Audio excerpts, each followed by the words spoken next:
बिस्मिल्लाहिर्रहमानिर्रहीम। अस्सलामुअलैकुम YouTube family, कैसे हैं आप सब लोग। उम्मीद है सब ठीक ठाक होंगे। आज हमारी किचन में बन रहा है अंडा कोरमा। ये बहुत ही मज़े की और आसान रेसिपी है। उम्मीद है आपको ये पसंद आएगी। तो चलिए वीडियो को स्टार्ट करते हैं। आपने शुरू से आखिर तक वीडियो को देखना है और कोई भी स्टेप को मिस नहीं करना। तो इंग्रेडिएंट्स की बात करें तो मैंने ले लिए हैं 6 से 7 अंडे और उनको बॉईल कर लिया है, और आलू भी सेम क्वांटिटी में आप ले लें। इन दोनों चीज़ों को मैंने बॉईल कर लिया है।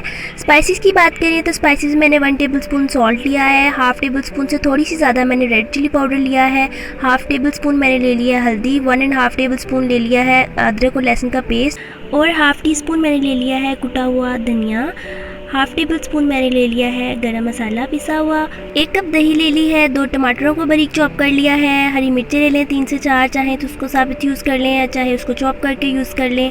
2 से 3 टेबल स्पून आपको चाहिए होगा क्रश किया हुआ नारियल, आप इसकी जगह पे काजू भी यूज़ कर सकते हैं। तो ये टोटल इंग्रेडिएंट्स आपको इस पूरी रेसिपी के अंदर चाहिए।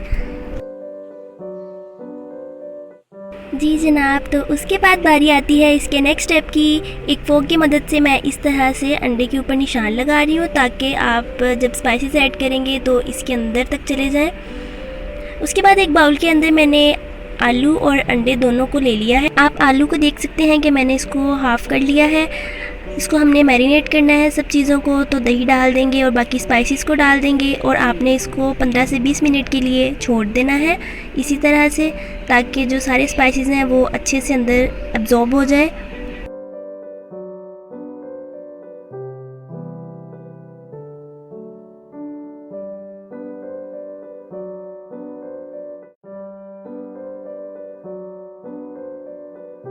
आपने इसको 15 से 20 मिनट के लिए इसी तरह से छोड़ देना है।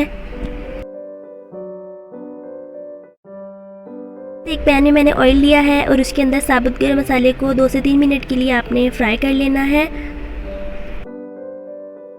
उसके बाद आपने इसके अंदर टमाटर और हरी मिर्चों को ऐड कर देना है और इनको अच्छे से भून लेना है और इसको ढक देना है ताकि ये नरम हो जाए।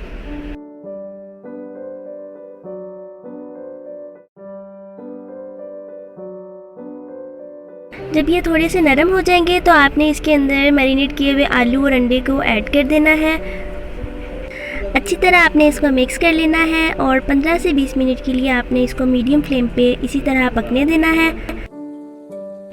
आपने इसको चम्मच की मदद से बहुत ज़्यादा नहीं हिलाना, वरना ये अंडे टूट सकते हैं। तो जितनी देर में ये कुक हो रहा है उतनी देर तक आपसे रिक्वेस्ट है कि मेरी इस वीडियो को लाइक कर दें। अगर आप मेरे चैनल पर न्यू हैं तो इस चैनल को भी सब्सक्राइब करें, बेल आइकन का बटन दबाना ना भूलें, ताकि जब भी मैं कोई नई रेसिपी अपलोड करूं तो आपको नोटिफिकेशन मिल जाए और आपकी कोई भी रेसिपी मिस ना हो।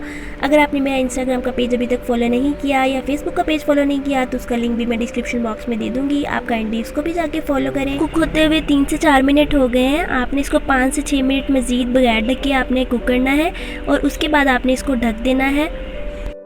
इसकी कंडीशन मैं आपको करीब से भी दिखा रही हूँ। जी जनाब, तो इसको 5 से 6 मिनट हो गए हैं कुक होते हुए। तो अब मैं इसको ढक दूँगी और 3 से 4 मिनट के लिए लो फ्लेम पे इसको कुक होने दूँगी। जी, तो आपका ये कोरमा तैयार है। फ्लेम मैंने ऑफ़ कर दिया है और इसकी आप देख सकते हैं कि ऑयल की लेयर सेपरेट हो चुकी है। अब मैं इसको हरा धनिया के साथ गार्निश कर रही हूँ। आप चाहें तो हरी मिर्चें यूज़ कर लें, अदरक के स्लाइसेस भी यूज़ कर सकते हैं।